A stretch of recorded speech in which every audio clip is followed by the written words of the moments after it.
Quando a gente pensa em uma universidade, está pensando em conexões entre a história e a filosofia da instituição, entre a estrutura e a equipe, entre os cursos e as necessidades do mercado. Tudo isso conectado a algo maior, que é fazer o bem. Então, se você pensa que é fácil escolher uma universidade, acertou. Faça Unimes, a universidade do seu tempo. Está entrando no ar o programa Prata da Casa, com Gabriele Pontes. Olá, ouvintes da Rádio Unimes. Começa agora o programa Prata da Casa. Aqui você conhece um pouco mais as personalidades que fizeram e fazem parte da nossa universidade. E a entrevistada é Daniele Zangrando, que é ex-aluna de Direito Unimes, campeã pan-americana em 2007, no Rio de Janeiro, foi bronze no PAN em 94, em Mar del Plata, em 99, no Canadá, foi a primeira brasileira a conquistar uma medalha da história do Mundial de Judô, com apenas 16 anos, no Japão. E participou de 2 Olimpíadas, Atlanta em 96 e Atenas em 2004. Além de inúmeros títulos em Santos, Jogos Regionais, Estaduais e Brasileiro. E nesse papo nós vamos bater hoje com a Daniele sobre sua carreira no judô, dentro e fora. Obrigada, Daniele, por aceitar o nosso convite e conversar com a gente hoje. Prazer, Gabi, eu que agradeço. Para mim, estar na Unimes é sempre estar em casa, porque eu vivi grande parte da minha vida aqui, né? Não necessariamente nesse campus, mas mais na Constituição.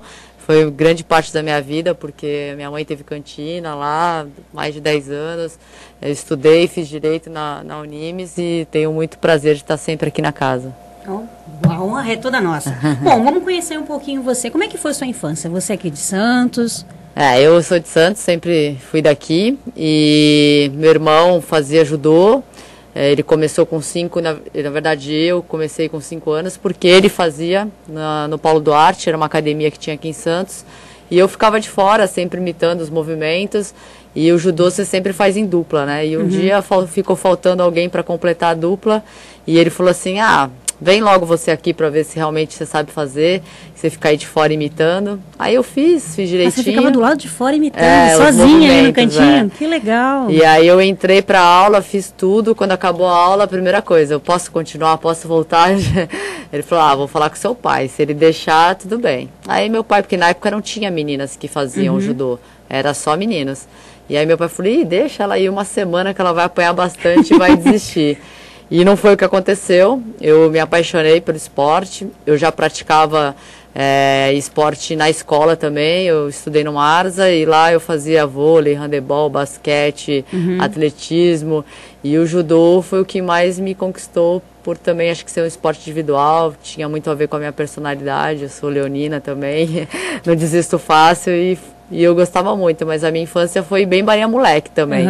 Como eu tenho esse meu irmão que é mais velho, a gente sempre ficava também, além dos esportes que a gente praticava, andava de skate, jogava bola, ficava lá no prédio também brincando e estudando também. Tinha também a obrigação de estar bem na escola. Minha mãe foi professora, então a gente nunca deu trabalho nesse sentido. Seus pais, sua mãe era professora e seu pai? Meu pai era representante comercial. E o seu irmão, continuou no judô? Não, meu irmão chegou até a faixa preta, mas ele se formou em odonto na Unimes também. E hoje ele é dentista e trabalha na área, mas não treina mais. E como é que o judô foi crescendo na sua vida? Olha, foi tudo muito naturalmente. As coisas aconteceram, eu falo que foi muito bom, porque meus pais nunca imaginaram que eu pudesse chegar onde eu cheguei, em disputar uns Jogos Olímpicos, em ser uma medalhista em campeonatos mundiais, em Jogos Pan-Americanos. E eu acho isso ótimo, porque hoje eu vejo muitos pais colocando os filhos no esporte, mas já imaginando que o filho vai jogar bola para ser o Neymar, para ser um Robinho, ou então vai fazer judô para ser um medalhista olímpico. E não foi assim. Meus pais sempre deixaram a gente muito à vontade, e desde o momento ainda que eu já estava no auge da minha carreira, eu tive muitas lesões, né, por conta do excesso de treinamento. E ele sempre falou, olha, quem treina é você, quem batalha é você. A hora que você falar, vou parar, a gente está aqui para te apoiar. Então, assim, muito nova, eu fui para minha primeira Olimpíada com apenas 16 anos.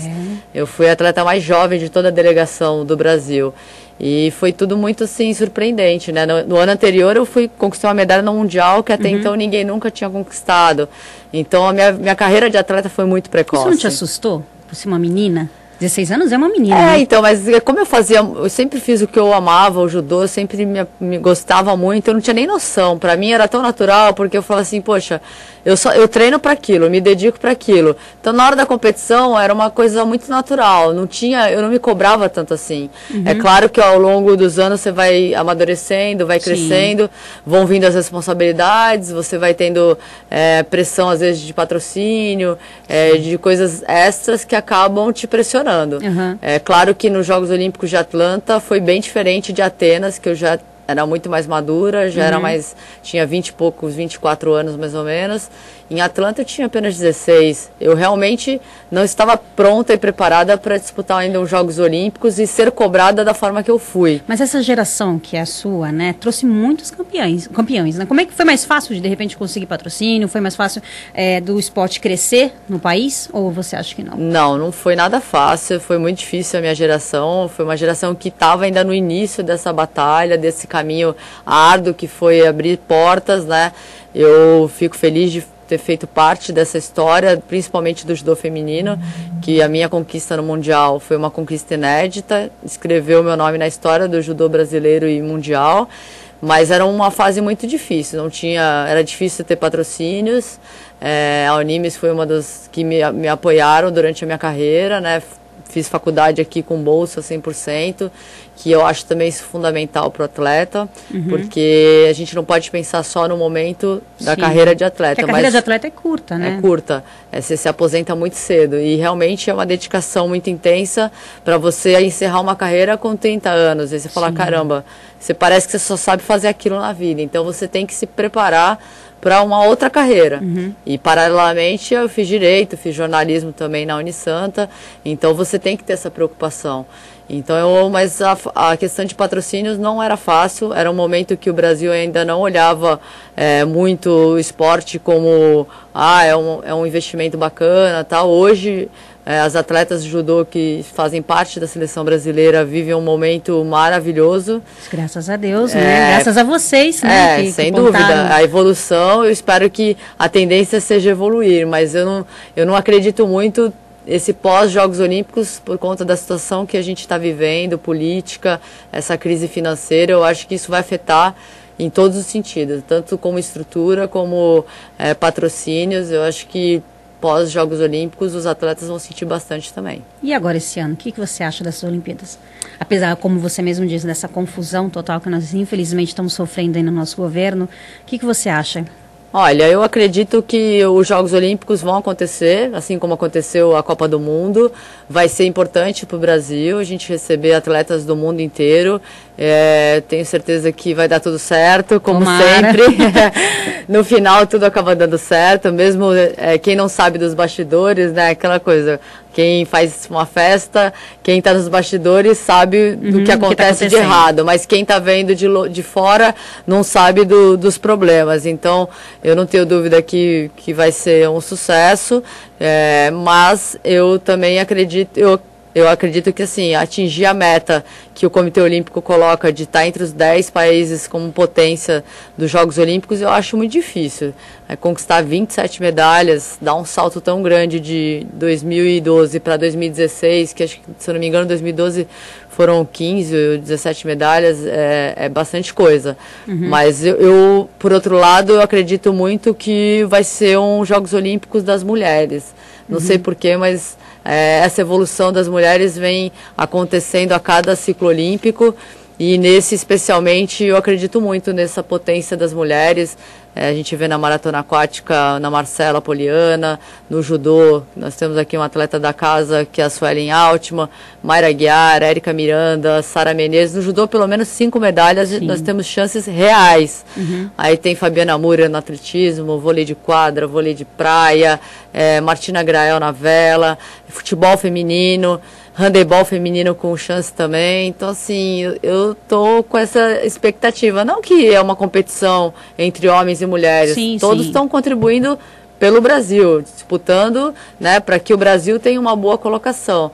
Mas eu acho que especialmente esses Jogos Olímpicos vai ser um marco para as mulheres. Então vamos continuar falando das mulheres. Eu queria falar agora sobre esse portal que você está participando, da ESPN, não é? Fala um pouquinho pra gente, como é que é esse portal, do que se trata? Então, é um projeto muito bacana, né, inovador. Na verdade, ele já existe nos Estados Unidos, pela ESPN mesmo, que é a ESPN Woman, e ele já é um sucesso absurdo lá. E ele foi lançado agora no Dia Internacional das Mulheres, no dia 8 de março, aqui no Brasil. E são várias blogueiras, eu sou uma delas. Tem blogueiras ex-atletas, comentaristas, né? No caso eu, Magic Paula, Ana Moser, do vôlei, Flávia Delaroli. Tem também médicas, ginecologista, nutricionista, fisioterapeuta, de todas as áreas. Então, na verdade, é um portal para as pessoas que amam esportes, mas não necessariamente só para mulheres. Os homens também podem curtir, mas ele é feito só por mulheres. Isso que é muito interessante. E não é só atletas de alto rendimento ali, a gente vai falar do esporte como um todo. Sim. Eu vou falar, óbvio, de judô, mas não vou ficar presa só a isso, até por conta da minha formação de jornalista. Eu estou sempre mostrando novos personagens. Outro dia eu fiz uma matéria que ainda vai entrar no portal, que é com senhoras que jogam vôlei adaptado. Sim. Então elas contam, senhoras de 80 anos, senhoras não, eu falei meninas, contam como o esporte mudou a vida delas. Teve uma que falou, olha, até os 50 eu não tinha saúde, hoje eu tenho uma outra qualidade de vida, eu viajo, eu tenho amigas, o esporte trouxe tudo isso de bom para mim. Então é isso que a gente quer, que as pessoas assistam, se identifiquem e movimentem-se. É isso aí. Anteriormente você disse que um atleta, ele tem, infelizmente, uma vida profissional curta, né? E você fez direito aqui na Unimes. Por que direito? Pois é, né? Eu também às vezes me pergunto. Na verdade, olha, eu conheci meu marido aqui na Unimes também, né? A gente se conheceu na faculdade. Por isso, direito. Eu, na verdade, eu sempre tive vontade de fazer direito. Eu sempre fui uma pessoa que eu não gosto de injustiças, falo demais, né? Eu falava, caramba, acho que direito tem tudo a ver comigo, né? E eu sempre pensei em prestar concurso para delegada. E aí fiz a faculdade, conheci pessoas incríveis, professores maravilhosos, até o Dr. Ramon hoje, que é o diretor da faculdade, foi nosso padrinho de casamento. Eu sou madrinha de casamento dele também, da Fátima, junto com meu marido, com o Maurício, que também é formado na Unimes. Então aí, tá vendo, a Unimes faz parte da nossa vida. Vai seguindo, né? Até no meu casamento foi responsável. E às vezes eu pergunto, caramba, por quê? Mas eu acho que o direito é uma faculdade que te abre um leque muito grande, né? Sim. Você lê bastante, você aprende seus direitos, seus deveres, você tem opção muito grande para concursos, mas era um momento que eu estava ainda muito envolvida com o esporte. E eu tinha acabado de sair nos Jogos Olímpicos, entrei na faculdade, viajava muito com a seleção brasileira. Mesmo assim, nunca tive problema, os professores sempre me apoiaram, sempre olha, perdi a prova, ia lá, refazia, mas nunca tive notas baixas, assim, sempre fui uma boa aluna. E acho que a minha disciplina que eu tinha fora do tatame também me ajudava na sala de aula. Eu tenho um amigo que era o Renato, e ele me ajudou muito também, porque ele é muito inteligente. Então, quando eu chegava, eu sugava ele durante uma semana em casa, me dando aula do que eu tinha perdido. Então, eu sempre corri atrás do que eu perdi. O direito tem muita coisa, né? Eu ia viajar com livros e livros, jornalismo já nem tanto, era bem mais fácil, foi bem mais tranquilo, mas direito é uma faculdade muito interessante. Eu não me arrependo de ter feito, mas a minha mãe fala, por que você não fez educação física? A vida vai encaminhando, né? Pois é. E a OB, você chegou a tirar ou não? Eu fiz a prova, mas eu acabei não passando na segunda fase e acabei deixando de lado, porque eu acabei não trabalhando na área e logo depois fui fazer jornalismo, aí acabei deixando de lado. E o jornalismo? Como de repente te deu um plim de repente fazer jornalismo? Então, eu estava parada de estudar, me formei em Direito em 2001, 97 a 2001, e aí fiquei até mais ou menos 2004, foi quando eu entrei no jornalismo sem estudar. Aí eu falei, poxa, acho que eu preciso voltar, não só a exercitar o corpo, mas a mente. Eu sentia falta disso, né? Porque quando você vive naquele meio do esporte, você só fala disso, você só vive isso, chega uma hora que cansa. Você precisa respirar novos ares, né? E eu já tinha trabalhado como comentarista em algumas edições já de Jogos Olímpicos. Eu tinha feito Sydney em 2000 pela ESPN. Tinha feito Jogos Pan-Americanos também em 2003 de Santo Domingo. E aí eu falei, por que não jornalismo, né? E aí gostei, fui fazer, fiz. Me formei junto com os Jogos Olímpicos de Atenas em 2004. Foi um ano bem corrido também. Mas deu tudo certo, deu para conciliar bem a faculdade. E ali eu emendei com outros trabalhos paralelos, né? Em 2008 eu trabalhei como freela na TV Tribuna, foi a minha primeira oportunidade que eu falava que era meu patrão, né? Porque o Eduardo Silva, ele sempre foi um amigo muito querido e ele me deu essa primeira oportunidade de mostrar o meu trabalho na TV. E fiquei 5 anos lá como freela, foi muito bacana, foi uma experiência que eu amei. E falava só sobre esporte, né? Sim, era jornalista esportiva mesmo. E, paralelamente, continuava como comentarista de judô. Aí fiz as Olimpíadas de Pequim pela Globo, em 2012, Londres pelo Terra. Fiz Sport TV durante um bom tempo também. E agora voltando à ESPN para ser comentarista nos Jogos Olímpicos do Rio 2016. Olha só, que currículo, hein? E a prefeitura? Como é que está sendo os projetos? Quais são os projetos que estão para sair? Conta um pouquinho para a gente. Hoje eu sou diretora de marketing da Fundação Pro Esporte. Foi uma missão que o prefeito Paulo Alexandre me concedeu, né? E deu essa confiança, né? Apostou no meu trabalho, na minha capacidade. Bem diferente de tudo que eu já fiz, bem desafiador, porque é uma função que eu alio muito o que eu aprendi no jornalismo, porque eu tenho que trabalhar desde a divulgação dos atletas, aí eu conto com os meus parceiros e colegas, como a Natasha, a Maradei, que são as pessoas que também são assessores, né, de imprensa, que a gente tem que trabalhar em conjunto ali, tá todo mundo no mesmo barco, no mesmo objetivo de divulgar os nossos atletas, que isso é importante não só para a cidade de Santos, mas eu vejo o lado do atleta, porque na minha época não tinha ninguém que corresse atrás para mim de buscar uma bolsa de estudo numa faculdade, então eu estou sempre aqui batendo na porta da Unimes, da Unisanta, das outras universidades que dão essa oportunidade que eu também tive. Que o atleta agora, ele não tem que ser somente atleta, ele tem que ser um empresário, né, digamos assim, dele mesmo. E eu acho que isso é muito importante, essa formação profissional, né, como a gente comentou anteriormente. A carreira de atleta passa e depois ele tem que estar preparado para o mercado de trabalho. E sendo atleta, ele tem uma oportunidade de ter uma bolsa de estudo, porque hoje está muito difícil, quem tem condições de pagar uma universidade, né? E eu fico muito feliz que as universidades de Santos ainda veem isso como um bom negócio em apoiar esses atletas. Então, a Unimes é uma delas. A gente tem uma parceria excelente com a Fundação Pro Esporte e a Unimes, que nós temos aqui grandes atletas estudando aqui na casa. Sim. E com chances de medalhas nos Jogos Olímpicos. E também a gente busca parceiros, patrocinadores, a Unimes também é uma delas. A gente tem um projeto também muito bacana lá, que é o Campeão na Escola.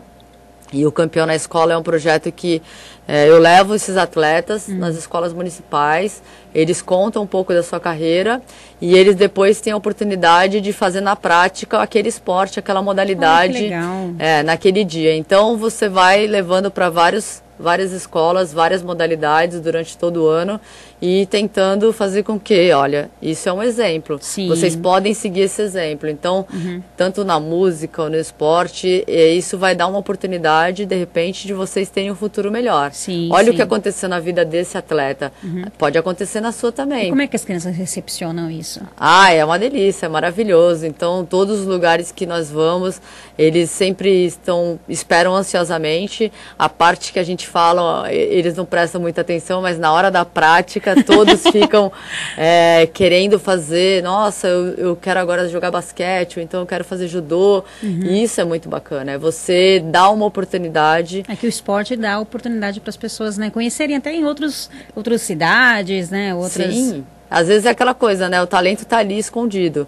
E você não sabe, mas a gente que já foi atleta, eu vejo alguns e falo, nossa, aquele ali tem biotipo. E já aconteceu. Essa semana, o técnico do handebol já me falou que nós tivemos na escola o ano passado no Avelino, é uma escola municipal, e nós identificamos 3 meninas super talentosas já para a modalidade. E ele já foi buscar essas meninas para fazerem parte do time de base da nossa cidade. Então, Sim, poxa, que legal. Esse, na verdade, não é o objetivo final, mas que também isso faça parte do contexto, e que eles possam, de repente, um dia, né, através daquele projeto, do campeão na escola, poxa, eu conheci aquela modalidade e eu vou fazer essa modalidade. E a possibilidade de ter outros esportes além do futebol, né? Sim, sem dúvida. A gente dificilmente leva futebol, porque futebol todo mundo já sabe, conhece.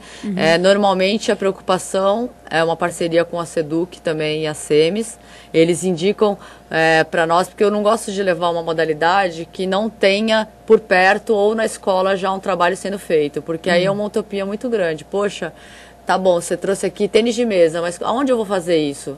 Não tenho um centro próximo, eu não tenho uma mesa de tênis de mesa dentro da escola, então por que você trouxe essa modalidade? Não, a gente procura levar modalidades que ou já tem um trabalho sendo feito na escola, ou que próximo tenha um Rebouças, um M Nascimento, para ele poder, se ele teve realmente interesse, ele pode ir lá procurar, que ele vai ter a oportunidade de fazer a modalidade. E agora também a gente está entrando no momento bem próximo aos Jogos Olímpicos, e vamos ter aqui a passagem da tocha olímpica pela cidade no dia 22 de julho, e agora a gente está trabalhando com várias ações que nós vamos fazer até os Jogos Olímpicos, que começa dia 5 de agosto. E você vai ser uma das atletas que vai levar? Ainda não sei. Talvez sim, pode ser que sim, né? Pelo Rio 2016 há essa possibilidade, mas eu tenho certeza que se eu não conduzir a tocha, eu estou conduzindo muito bem o trabalho nos bastidores. Sim, com certeza. Porque a gente está fazendo várias ações para que as pessoas entrem nesse espírito olímpico, entendam o que é os Jogos Olímpicos, o que é essa chama olímpica, porque o significado dos Jogos Olímpicos, dos Aros Olímpicos, é essa união dos povos, né? Sim. São os 5 continentes interligados, e aquela questão de independente de raça, cor, credo. Ali estão todos os atletas juntos, com o mesmo objetivo, e ali todos são iguais. Eu já disputei Jogos Olímpicos, eu já vi o Roger Federer almoçando do meu lado, ali ele é igual a mim. Isso é interessante. Como é que é participar de uma Olimpíada? Você está lá com vários atletas, até mesmo, como você mesmo disse, alguns que você admira. Como é que é? Essa cidade, né? É um momento único do atleta, é o sonho de qualquer atleta de alto rendimento, é estar nos Jogos Olímpicos, porque você realmente convive num clima de Vila Olímpica maravilhoso, você vê realmente os seus ídolos passando ali do seu lado, você tem que ter a cabeça muito boa também para não se deslumbrar, para você encarar aquilo ali como se fosse uma competição a mais ou normal, como todas as outras que você já participou. É claro que tem um peso maior pelo apelo, é uma competição de 4 em 4 anos, que a visibilidade é muito grande, e uma medalha olímpica muda a vida de qualquer atleta. Eu disputei 2 Jogos Olímpicos, ganhei medalha em campeonatos mundiais, Jogos Pan-Americanos, faltou dos Jogos Olímpicos, mas claro que eu gostaria muito de ter conquistado, mas não me sinto frustrada por isso, porque eu acredito que eu contribuí muito para o meu esporte e para o esporte brasileiro de outras formas, né, conquistando medalhas em Jogos Pan-Americanos, em Mundial, e realmente não deu, mas fui muito bem. Em Atenas eu fiquei em 9º lugar, e hoje estar como comentarista é uma forma de participar indiretamente. Estar aqui na Prefeitura de Santos... Sim, você está construindo a base, né? Exatamente. Ter a confiança que o prefeito me concedeu de estar hoje trabalhando com esporte, podendo estar proporcionando tudo isso que a gente está fazendo pela cidade, mostrando que o ano olímpico também é um ano muito especial. Eu tenho certeza que os santistas vão ficar muito felizes e orgulhosos de acompanhar essa festa. Vai ser muito bacana. Bom, vamos falar um pouquinho como é que foi se aposentar, digamos assim, só no judô. Como é que foi? Qual foi essa decisão? Olha, na época foi muito tranquila, porque eu sempre tive muito problema de coluna, né? Eu fiz 2 cirurgias de hérnia de disco em 2001 e chegou um momento que as pessoas já duvidavam que eu pudesse voltar a lutar em alto rendimento, mas eu acabei voltando, tanto que eu disputei os Jogos Olímpicos de 2004, voltei muito bem, depois de 2007 Jogos Pan-Americanos, enfim. Mas foi muito difícil porque eu estava com muitas lesões, né? 2 cirurgias na coluna, lesões no quadril. O esporte de alto rendimento, ele acaba não sendo saudável, porque você sempre passa daquele limite dos 100%, né? Eu treinava 3 vezes por dia, chegava às vezes 6 horas. 3 vezes por dia? Ainda tinha que estudar, ainda tinha que descansar, que o descanso é um treinamento também. Treinava de sábado, domingo. Eu deixei de abri mão de muita coisa da minha vida. Eu não fui no casamento do meu irmão, eu não fui em várias festas. Então, assim, às vezes as pessoas não entendiam, né? Você vive num mundo paralelo, né? Porque você quer conquistar aquele objetivo e você tem que se dedicar muito para aquilo. Então, a vida do atleta ela é muito sacrificante. E as pessoas só veem o lado bom, né? Poxa, que legal, você viaja pra caramba, você tá sempre na Europa, você tá viajando todo o tempo todo. Eu já cheguei a ir para Paris, ficar 5 dias e só conheci o corredor do hotel, porque eu tinha que correr, perder peso, não vi Torre Eiffel, não vi nada. Mas as pessoas acham que aquilo é um glamour, né? E a gente sabe que não é assim, né? É muita dedicação, muito treino e tem também a parte ruim, que são as lesões. Sim. Mas eu falo que se tivesse que fazer tudo novamente, eu faria. E, como eu digo, foi tranquilo na época? Foi, porque eu sabia que o meu corpo não aguentava mais. Estava pedindo já. Que nem o Guga falou, né? Não é que eu queira parar, o meu corpo não aguenta mais essa carga intensa de treinamento. Então, eu tinha que preservar a minha saúde. Eu não tinha mais condições de treinar mais como eu treinava. E quando é melhor você parar do que você começar a perder e aí você ia ficar muito mais... isso do atleta, né? Ele tem que começar a ter consciência, né? Quando ele começa a perder, ele acaba até saindo, né? Exatamente, num momento ruim. Então, é melhor você parar num momento bom e consciente, mas depois de um tempo você sente falta, é normal isso, você começa a falar, caramba, eu acho que eu só sei fazer isso na minha vida. E aí você tem que começar a procurar coisas que preencham isso, né? E o nascimento da minha filha foi muito importante nesse sentido, que aí você vê que a vida não é só isso, né? Sim. O esporte é muito importante, tudo que eu tenho hoje, graças ao esporte, minhas coisas, como é que eu falo, materiais, mas também meu trabalho hoje foi o esporte que me abriu portas para estar onde eu estou hoje. Na TV Tribuna também foi através do esporte que, né, hoje está na ESPN, enfim, tudo por conta da minha carreira de atleta. Porque eu sei que uma pessoa formada em jornalismo que não tem uma carreira de atleta, ele tem que ser realmente muito bom, às vezes, para conseguir chegar a essas pessoas. Sim, com certeza. Porque a gente sabe que é um meio, às vezes, muito de conhecimento, né, de networking, de você conhecer as pessoas certas. Mas, claro, você também tem que ter um certo, não digo nem talento, mas competência também para aproveitar as oportunidades, né? Não adianta a oportunidade aparecer e você não está preparado para aquilo, né? Então, eu digo que a minha filha me ajudou muito nisso, porque ela preencheu muito o meu tempo. E, claro, sem dúvida, é a medalha mais importante que eu já ganhei na minha vida. Hoje, a Lara é a prioridade em tudo, né? Então, tudo que eu faço é pensando nela, é para ela. E é muito gostoso. Você descobriu que estava grávida com 4 meses, é isso? Nossa, é muito tempo. Mas aconteceu com a minha mãe isso também, porque ela também continuava menstruando, e aí quando foi ver, eu também tinha problema de tireoide, aí quando fui fazer os exames, eu falei, vamos fazer um exame melhor aqui, vamos pedir também o exame de teste de gravidez, e acabou que eu descobri que estava grávida. Descobriu? Na verdade, eu já estava programada a parar naquele ano, por conta das minhas lesões, né? Eu ia disputar os Jogos Abertos em outubro, eu só antecipei alguns meses e parei antes por conta da gravidez. E você disse, fora do ar, né, que você queria ter o parto normal, né? O que você fez para ter esse parto normal e por que você queria ter um parto normal? Ah, eu sempre fui medrosa, eu tinha medo de cirurgia. Ao Apesar de eu contrário, ter né? feito 2 cirurgias de hernia de disco e tal, mas eu sempre tive pavor de anestesia, de tudo isso, então eu queria muito o parto normal, eu me preparei para isso, eu fazia yoga, apesar de não ter nada a ver comigo, porque eu sou uma pessoa muito agitada, eu caminhava, fazia um monte de coisas para me preparar para o parto normal. Mas eu sabia que talvez não fosse possível, mas a minha médica, desde o começo, ela falou, olha, a gente vai fazer de tudo para você ter do jeito que você quer, mas você tem que estar ciente que pode a bolsa não estourar, você pode não ter dilatação, mas deu tudo certo, foi perfeito, do jeito que eu imaginei. Ela nasceu de parto normal, super saudável, com 3,75 kg, num sábado maravilhoso. Mas o lado atleta também contribuiu muito para isso, porque eu foquei muito naquele momento e naquele momento as contrações vinham mais fortes, tal, eu concentrava e falava assim, não, vamos aguentar firme, que você quer muito isso, porque no fundo eu ia ficar frustrada se ela nascesse de cesariana. Mas óbvio que eu falei para a médica que a prioridade era a saúde dela. Se em algum momento ela estivesse correndo algum risco, porque ela até estava com o cordão enrolado no pescoço, mas foi tudo bem. E aí, vai ter outro quando? Pois é, essa é uma pergunta, todo mundo, né? É assim, eu falo, quando você tá namorando, é quando vai casar. Quando você casa, e aí? Quando vai ter filho? Quando tem filho, quando é o próximo?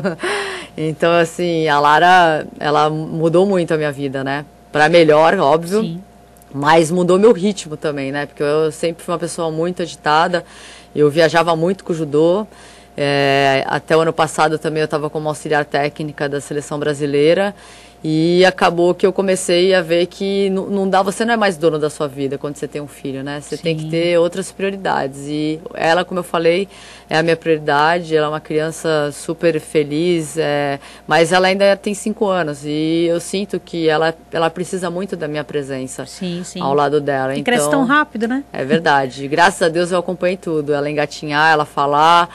Mas ela precisa do meu apoio também, então eu acabei saindo da seleção brasileira por conta do meu trabalho aqui em Santos, para estar mais presente e também para não deixá-la, às vezes tinha que ficar 10 dias numa competição na Coreia. E ela estava sentindo muito isso e eu também. Acabou que a gente teve que decidir, eu acabei decidindo sair por ela e por mim também, porque eu acho que não posso botar a culpa nela, né? Também tinha a questão do trabalho, mas era importante eu estar, né, junto com ela nesse momento. E esportes? Você faz algum outro esporte além do judô? Pratica o judô ainda? Uma vez por semana? Como é que... Quando eu estava na seleção como auxiliar técnica, eu ainda treinava de vez em quando com as meninas da seleção brasileira, mas claro, né, bem de leve, porque elas estão num outro nível hoje que não dá nem para eu acompanhar. É claro que você não consegue ficar longe, minha vida sempre foi, eu sou apaixonada por esportes, então eu de vez em quando eu dou uma corridinha, adoro esportes radicais, ando de skate e a Lara acaba também gostando disso, porque vê eu fazendo muito.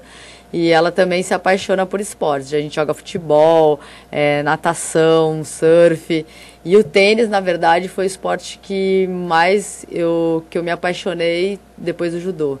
E eu jogo tênis, na verdade jogo tênis. Eu faço aula de tênis. Eu dei uma paradinha um tempo agora por conta de uma lesão de hernia de disco na cervical. Mas é um vício, eu amo. E às vezes até participo de algumas competiçõezinhas assim de iniciantes, mas é uma delícia. E a Lara, você pensa em colocar, de repente ela ir para a carreira do judô? Ela faz judô? A Lara, ela faz judô na escola uma vez por semana. Já tem aquela pressão da família? Não, pelo contrário, eu não quero que ela faça. Na verdade, eu até finjo que não, você não quer ir, mas ela que pediu para fazer. Ela quis, eu acho que assim, é muito difícil, porque se ela realmente quiser isso para a vida dela, ela tem que saber que ela vai ser muito cobrada e comparada, que eu acho que isso não é saudável para ninguém.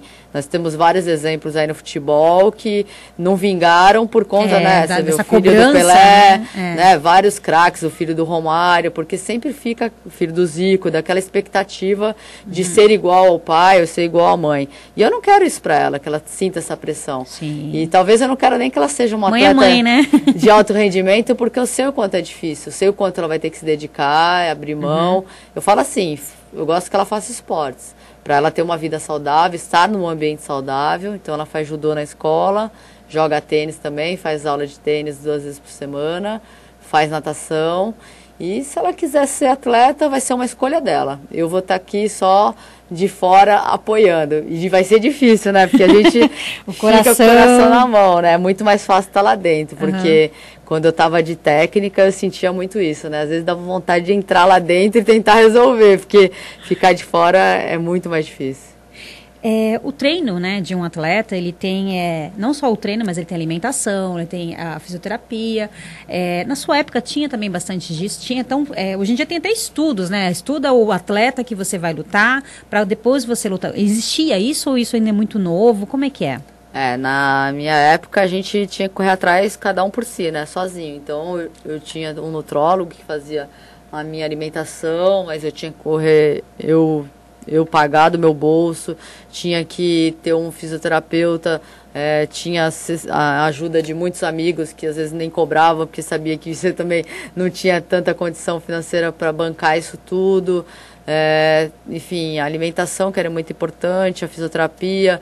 Hoje, a Confederação Brasileira tem uma equipe multidisciplinar. Sim. Então, tem psicólogo, nutricionista, fisioterapeuta, massoterapeuta, que mais? Nossa, tem o estrategista que filma todos os adversários. Isso achei interessantíssimo. A gente conversou com a Suelen, ela explicou, eu falei, nossa... eu que levava a minha câmera, pedia para uma colega que não ia lutar naquele dia filmar, nem sempre saía do jeito que você queria. Então, assim, devia ser esculachada, né? Olha aquela espiã.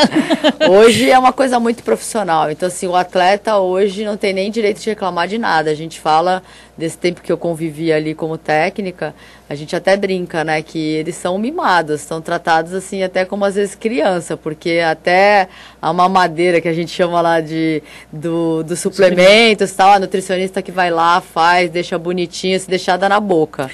Então, é uma outra realidade. É claro que eles merecem serem tratados com esse profissionalismo, porque é o que todo atleta almeja, né? Sim, sim. E infelizmente eu não passei por essa geração, mas é isso que é evolução natural, né? Então a gente espera que sempre melhore, e essa questão do estrategismo já era usada, mas de forma assim, bem amadora.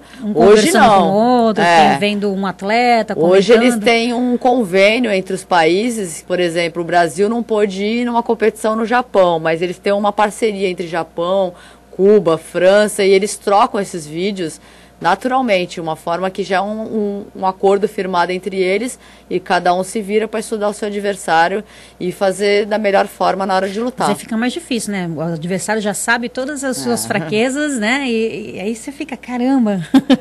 E agora? Fica também, por mais que tenha essa facilidade, também tem esse outro lado, né? Mas essa é a questão, né, do alto rendimento, né? O alto rendimento é o detalhe que vai fazer a diferença.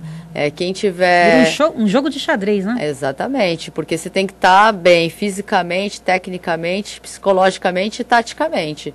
Então, legal. Quem tiver, treinou um pouquinho a mais, fez uma coisinha diferente, tem algo a mais, é o que vai ser o campeão naquele dia. E como é que foi ser treinadora?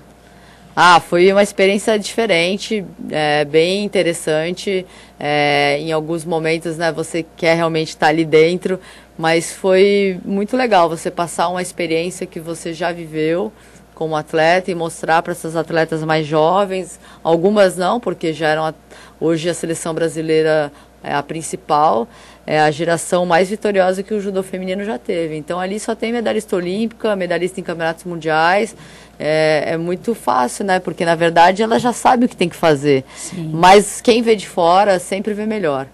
Então sempre tem um detalhe para você contribuir, para você falar, olha, pega daquele jeito, né? Faz daquela outra forma que vai te ajudar. Então foi muito bom, eu gostei bastante. E qual foi a conquista na sua carreira de judô que foi mais importante para você? Sem dúvida o Mundial Adulto em 95, que foi a primeira do judô brasileiro, e para mim também foi inesquecível e até hoje eu guardo com muito carinho. E a maior dificuldade? As lesões. As lesões é porque são momentos que você realmente pensa se vale a pena. Eu passei dias às vezes na cama sem poder andar, E ali você vê quem realmente está ao seu lado, né? Que é a tua família mesmo, as pessoas que te amam, porque quando você ganha, você tá cheio de amigos. Mas quando você tá ali um ano sem poder competir, parado por causa de cirurgias, é só tua família mesmo. E como é que foi voltar depois de um ano? Difícil. Difícil porque nem eu estava acreditando mais em mim. E aí eu falei assim, poxa, eu fui participar de uma competição no Campeonato Brasileiro, eu comecei a treinar, eu fui fazer parte física com ele estava fazendo o FEFES aqui, estava no 4º ano, era o Joaquim o Viegas Laja, ele nem estava formado ainda, mas eu falei, pô, eu queria voltar a treinar, mas assim, olha, eu só quero disputar jogos regionais, jogos abertos, eu não quero mais voltar para a seleção brasileira. Aí ele, tá bom, vamos fazer um treinamento, mas você vai voltar para a seleção brasileira. Eu falei, não vou. E aí ele falou, começou a fazer um trabalho muito bom, assim, eu acreditei no trabalho dele, e ele no meu também, no meu potencial, e ele ainda não era nem formado, foi muito interessante também essa troca. E eu acabei indo para um Campeonato Brasileiro e ganhei da atleta que estava titular na seleção na época. Eu falei, ai caramba, acho que agora então dá para voltar. Né? Aí eu acabei voltando, eu disputei Jogos Olímpicos, enfim, aí fui até 2010, quando a Lara nasceu. Você sempre foi muito preparada psicologicamente, né, para que a vida foi te dando. Você começou muito nova, não se deslumbrou. Você teve uma preparação, sei lá, os seus pais, alguém lhe auxiliou? Até mesmo para você parar, como é que... Não, na verdade... Porque foi muitos altos e baixos, né? Na verdade, você vai aprendendo com a vida, né? Eu não tive essa oportunidade de ter esse acompanhamento psicológico que hoje eu acho fundamental para um atleta de alto rendimento. Mas hoje eu faço terapia, que me ajuda muito isso aí a entender todo mundo, né? Várias coisas. É muito importante todo mundo te ver de fora e falar, pô, sempre me ver como uma pessoa forte, uma pessoa de fibra, batalhadora. Eu aprendi isso muito com a minha mãe, né? Minha mãe sempre foi uma mulher guerreira. E eu tenho certeza que esse foi o meu maior exemplo dentro de casa. E eu sempre fui atrás dos meus sonhos sozinha, assim, sabe? Lógico, com o apoio da minha família, mas eu que ia bater na porta de patrocínio, de bolsa na faculdade, o Rubinho cansava, tinha vezes que ele até fugia de mim, ainda foge às vezes, né? Mas eu sempre corri atrás das minhas coisas, então eu sempre fui muito independente muito cedo, né? Com 15 anos, eu já, 13 para 14, né? Fiz a minha primeira viagem internacional para a Europa, sem ninguém da família. Então, amadureci muito cedo, né? Isso foi inevitável. E acabou que eu amadureci também psicologicamente. Mas a gente tem as nossas fraquezas, óbvio. Mas quando você está ali num jogo, né? Que é a luta, é uma competição, você não pode demonstrar isso para o teu adversário. Por mais que você esteja ansioso ou nervoso, é mentira quem falar que nunca ficou nervoso. Antes da primeira luta, qualquer atleta pode ser o melhor do mundo, mas sempre tem aquela adrenalina, aquela ansiedade. Mas depois que passa a primeira luta, tudo ocorre naturalmente, né? Mas teve um período, sim, que eu ficava meio receosa. Quando eu parei e falei, poxa, chega... Eu tô aqui pra fazer o que eu faço todo dia, pô, não tem segredo. Eu treino pra isso, então não pode ser no dia da competição aquilo se tornar um bicho-papão. E aí é quando as coisas fluem naturalmente e tudo vai bem. E pro futuro? O que você almeja? Eu sou uma pessoa muito ansiosa, né? Que eu fico sempre pensando lá na frente. Mas eu tô procurando controlar um pouco essa ansiedade, deixar um pouco a vida me levar, fazer né? Yoga. Que nem dizia o Zeca Pagodinho, a música, né? Então eu tô começando a ser mais pé no chão, não ficar sofrendo tanto com isso. Mas assim, eu penso, para minha vida no futuro é continuar trabalhando com esporte, seja como na parte administrativa ou de repente voltar como técnica da seleção, né? Estar hoje como comentarista é uma coisa que eu gosto muito, aliar essa questão do jornalismo com a minha profissão, com o esporte que eu sempre amei e fiz com mais intensidade, que foi o judô. Isso eu também estou curtindo muito. Esse novo projeto também da ESPN, eu estou muito animada porque a internet hoje é ilimitada, né? A gente não sabe onde isso vai parar. Sim. Então, estou muito feliz com as pautas que eu tenho feito. Tenho muitos personagens ainda para fazer. Cada dia, várias ideias.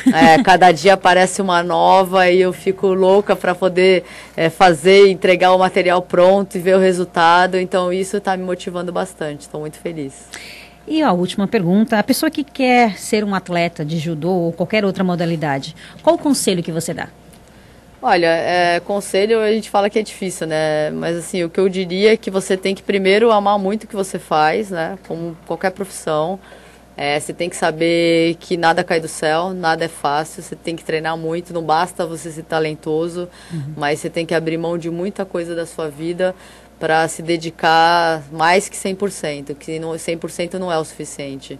Então você tem que ser muito apaixonado por aquilo, mas também trabalhar muito, treinar muito, porque o Bernardinho fala muito isso no livro dele, né? Não basta ter talento, você tem que treinar diariamente para que aquele talento seja resultado, né, de uma vitória. Então é isso, acho que esse é o recado.